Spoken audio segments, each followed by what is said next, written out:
Hey guys, this is Contradiction, also known as Joseph. This is my first video review sort of thing, and it's about the Smoky turret.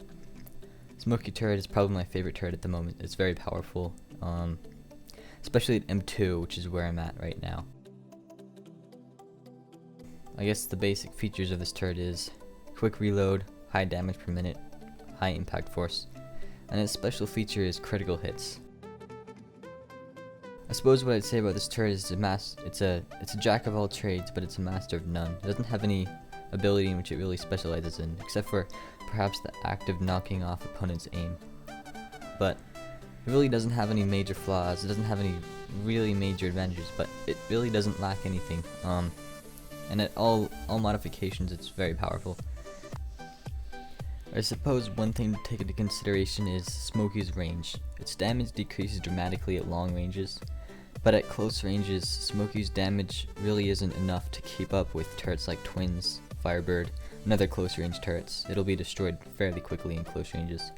So you've got to manage the battlefield, and you've got to try to stay at the Goldilocks zone, which is just about mid-range. Because Smoky is a very mid-range turret. So I have M2 Smoky right now, as I mentioned. I bought Atlas Kit, which provided me with Smoky early on, and so I've had a very powerful turret for quite some time. Smoky M2 is considered the most powerful M2 turret by many.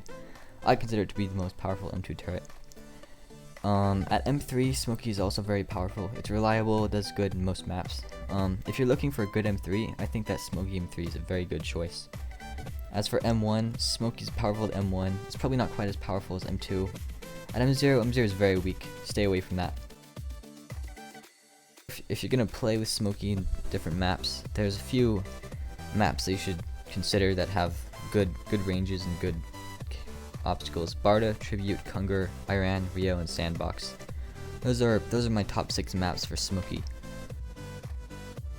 But surprisingly, close range maps such as Ping Pong in this case, or Island, can actually be very good for Smoky, because usually the enemies use really slow holes, and then you can just zoom in, grab the flag, and capture it while they're respawning.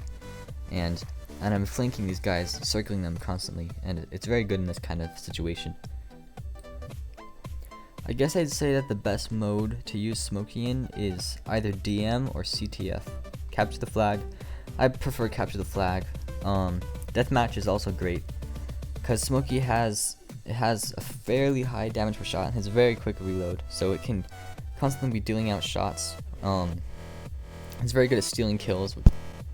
Stealing kills basically means taking a kill from an enemy at the last moment, right after they have already damaged this particular tank, so that they're almost dead.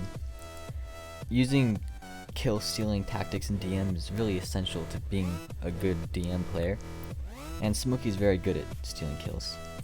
As for CTF, I like CTF a lot. CTF is very dynamic, it's got multiple elements other than just kills, and Smoky is a versatile dynamic turret, so it does excellently in CTF. Here I'm using a strategy called tipping. With tipping, I try to lever myself forward. I try to use my momentum to angle the front of my turret downward or upward. If I use this strategy, I can hit targets that are a lot lower or higher than I normally could.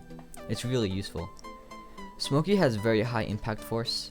Because of this, I can knock people off. I can make it very hard for them to aim. I can confuse them.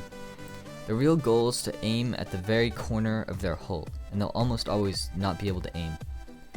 Railguns are especially vulnerable to Smokies. If you hit them right when they're warming up, it's impossible for them to hit you. Also, Smoky is very good at flipping enemies. If you see an enemy going up a ramp, you want to hit the very top of their turret, and they'll nearly always flip. And if you see an enemy jumping off of a ledge, you can hit the very back of their hull or turret, and they'll also almost always flip. Another important technique is counting your shots. It allows you to have a very good estimate of when you're going to make a critical hit. So basically, 1 in every 4 or 1 in every 5 shots is a critical hit. Critical hits have a lot more damage than regular shots, so it's very important to know when you're going to have a critical shot. So after you receive one critical shot, try to predict when the next one will be by counting to 4. The 4th shot will almost always be a critical hit. I guess that's about the end of my video review. If you have any questions, you can ask me on Skype, which is ji.turner. So I guess that's that. Have a good day. Good luck on the battlefield.